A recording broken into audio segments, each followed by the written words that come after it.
ပတ်စံလုံးဝမရတော့လုံးဝရှာလို့မရနေတာပါဒီနေ့ကတော့စီးပွားရေးလုပ်တဲ့အခါမှာပဲဖြစ်ဖြစ်ကျွန်တော်တို့တခုခုကိုလုံနေတဲ့အခါမှာပဲဖြစ်ဖြစ်ကျွန်တော်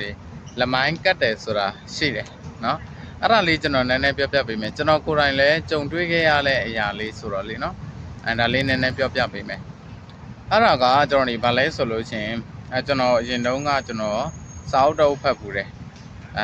စာအုပ်တုပ်ဖတ်ပူတယ်အဲ့ဒီစာအုပ်ထဲမှာဆိုလို့ရှိရင်ပေါ့နော်ဒီအလုပ်ကိုပဲဖြစ်ဖြစ်ဒါမှမဟုတ်လည်းပတ်စံရှာနေတာပဲဖြစ်ဖြစ်ဒါမှမဟုတ်လည်းကျွန်တော်စာဖတ်နေတာပဲဖြစ်ဖြစ်ပေါ့နော်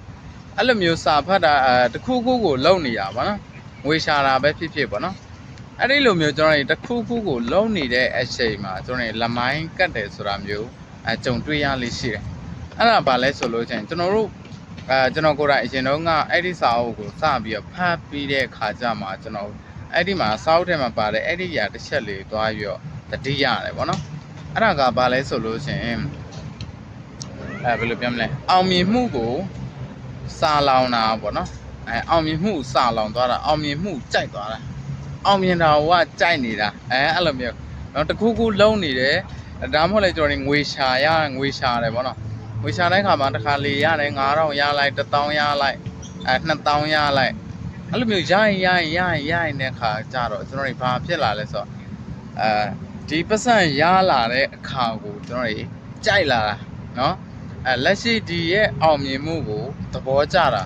ပြီးရင်ကြိုက်တာပေါ့နော်ကြိုက်ပြီးတော့ဒါကိုပဲထက်ခါလှုပ်ရှင်တာနော်အဲ့ဒီလိုမျိုးဖြစ်နေပြီဆိုလို့ရှိရင်တော့ကျွန်တော်အဲ့ဒါကိုကျွန်တော်အဲ့ဒီအလေးကျင့်ကိုလုံးဝကျွန်တော်မပြတ်သွားပါနဲ့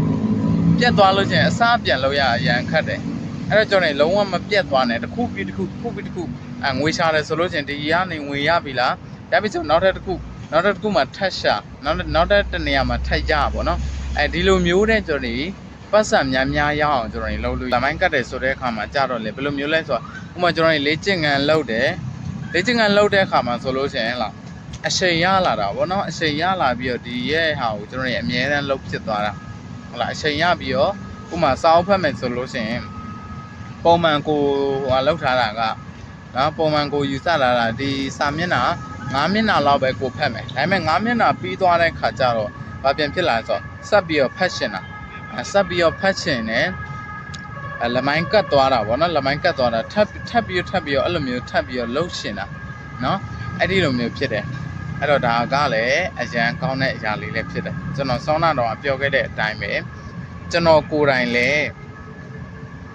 အရင်တော့ကပေါ့နော်ကျွန်တော်ကိုယ်တိုင်လည်းအဲ့လိုမျိုးကျွန်တော်ကြုံတွေ့ရတယ်အဲ့ဒါဘာလဲဆိုလို့ရှိရင်ကျွန်တော်ငွေရှာတယ်ပေါ့နော်ငွေရှာတဲ့ခါကျတော့ပတ်စံရတယ်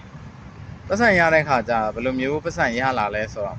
ပထမတော့ကျွန်တော်ပထမတပွဲလောက်လိုက်တယ်နော်တပွဲလောက်တယ်ပတ်စံ9000ရတယ်နောက်တစ်ပွဲထပ်လောက်တယ်3000 4000လောက်ပြန်ရတယ်နောက်တစ်ခါပြန်လောက်တယ်1000ကျော်ပြန်ရတယ်နောက်တစ်ခါတွေပြန်လောက်တဲ့ခါမှာ2000ခွဲထိကျွန်တော်ဘယ်လောက်ထိရလဲတစ်လအတွင်းမှာကျွန်တော်အဲ့ဒီလိုနဲ့ဟလာအချိန်ပါပြီးတော့အောင်မြင်မှုစောနာပြောသလိုမျိုးအောင်မြင်မှုကြိုက်တာငွေရှာပြီးတော့ရလာတဲ့ feeling เนาะအဲ့ဒီ feeling အဲ့ဒီအောင်မြင်မှုကြိုက်သွားကြိုက်ပြီးတော့အမြဲတမ်းလှုပ်ဖြစ်နေအဲ့ဒီလားမှာပဲ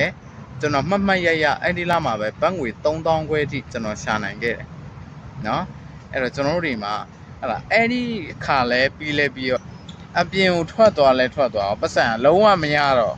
လုံးဝရှာလို့မရတော့အဲ့လိုမျိုးဖြစ်သွားတယ်เนาะအဲ့တော့ကျွန်တော်တို့အဲ့ဒီလိုမျိုးကိုအောင်မြင်မှုအမြဲတမ်းအောင်မြင်မှုပေါ့နော်ကျွန်တော်တို့ကိုယ်စီအမြဲတမ်းလာနေအောင်နော်လည်းမျိုးလောက်ရမှာဖြစ်တယ်ကိုကလည်းအောင်မြင်ရတဲ့အရာတာကိုကြိုက်အောင်နော်အဲ့ဒီလိုမျိုးနော်အဲ့ဒီလိုမျိုးဖြစ်လာပြီဆိုလို့ရှိရင်တကယ်ပဲငွေများရအောင်စူးစမ်းလိုက်ပါလို့ကျွန်တော်ပြောချင်ပါတယ်